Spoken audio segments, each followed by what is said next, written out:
கடந்த சில தினங்களுக்கு முன்னாடி தினமும் பரபரப்பா பேசப்பட்ட சினிமா விஷயம் தான் அது நடிகர் சங்க தேர்தலும் நடிகர் சங்க கட்டிட பிரச்சனையும் தான். கொஞ்ச நாளா அமைதியா இருந்த பிரச்சனை இப்ப திரும்பவும் தொடங்கி இருக்கு.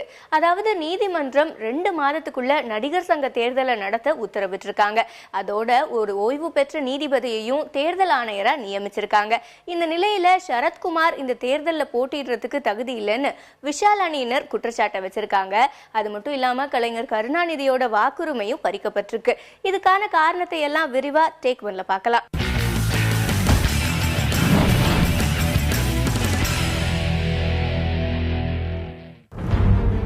திமுக தலைவர் கலைஞர் கருணாநிதி கடந்த 60 ஆண்டுகளுக்கும் மேலாக தமிழ் திரையுலகில் முத்திரை பதித்தவர் என்பதும், கதாசிரியர், வசனகர்த்தா, பாடலாசிரியர் என்பது மட்டுமல்லாமல் கைதேர்ந்த ஒரு நாடக நடிகராகவும் பன்முகம் கொண்டவர் என்பது அனைவரும் அறிந்த ஒன்று.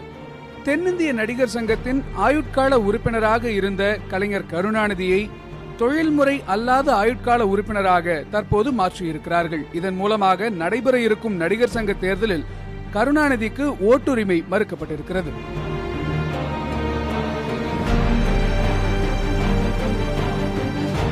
சரத்குமார் அணி, விஷால் அணி என்று ஏற்கனவே 2 அணிகள் இருக்கும் நடிகர் சங்க தேர்தலில் பல்வேறு சர்ச்சைகளும் சுற்றி வருகின்றன.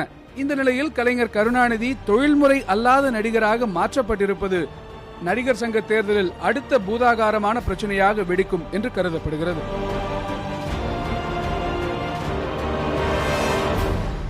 அதே நேரத்தில் முதலமைச்சர் ஜெயலலிதா ஓட்டு போடும் உரிமை உள்ள ஆயுட்கால உறுப்பினராக இருக்கிறார். ஆனால் கடந்த முறை வாக்காளர் பட்டியலில் அவருடைய பெயர் 28வது இடத்தில் இருந்தது. ஆனால் தற்போது 38வது இடத்திற்கு தள்ளப்பட்டிருக்கிறது. தமிழ் சினிமா உலகில் உலக நாயகன் என்று போற்றப்படும் நடிகர் கமலஹாசன் 70வது இடத்தில் இருந்து 80வது இடத்திற்கு தள்ளப்பட்டிருக்கிறார். ஒரு ஆயுட்கால உறுப்பினர் மூத்தவர் என்கிற அடிப்படையில் படிப்படியாக தரவரிசையில் முன்னுக்குத்தான் மாற்றப்பட வேண்டும். ஆனால் தற்போது பின்னுக்கு தள்ளப்பட்டிருக்கிறார்.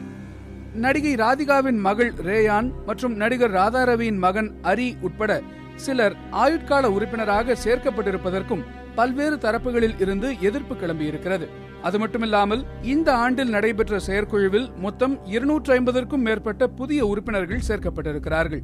இவர்களில் பலர் நடிகர் சங்கத்தின் தற்போதைய தலைவரும் அடுத்த தேர்தலிலும் தலைவர் பதவிக்கு போட்டியிடுபவரான சரத்குமார் சார்ந்திருக்கக்கூடிய சமத்துவ மக்கள் கட்சியை சேர்ந்தவர்கள் என்றும் பேசப்படுகிறது. இது போன்ற பல்வேறு புதிய சர்ச்சைகளும் தற்போது நடிகர் சங்க தேர்தலை சுற்றி எழுந்திருக்கின்றன. இவை குறித்து தேர்தலை கண்காணிப்பதற்காக நீதிமன்றத்தால் நியமிக்கப்பட்டிருக்கும் ஓய்வு பெற்ற நீதிபதி பத்மநாபனிடம் விஷால் அணியினர் முறையிட்டிருப்பதாகவும் சொல்லப்படுகிறது. அது மட்டுமில்லாமல் அரசு வேலையிலோ தனியார் வேலையிலோ இருந்து சம்பளம் பெறுபவர் நடிகர் சங்க தேர்தலில் நிற்கக்கூடாது என்கிற விதிகளை மீறி தென்காசி தொகுதியின் எம்எல்ஏவாக சம்பளம் பெறும் சரத்குமார் மீண்டும் தலைவராக போட்டியிடக்கூடாது என்றும் விஷால் அணியினர் வழக்கு தொடரப்போவதாக புதிய தகவல் கசிந்திருக்கிறது. ஆக கடந்த சில நாட்களாக சற்று ஓய்ந்திருந்த நடிகர் சங்கத்தின் சர்ச்சைகள் மீண்டும் எழத் தொடங்கியிருக்கின்றன.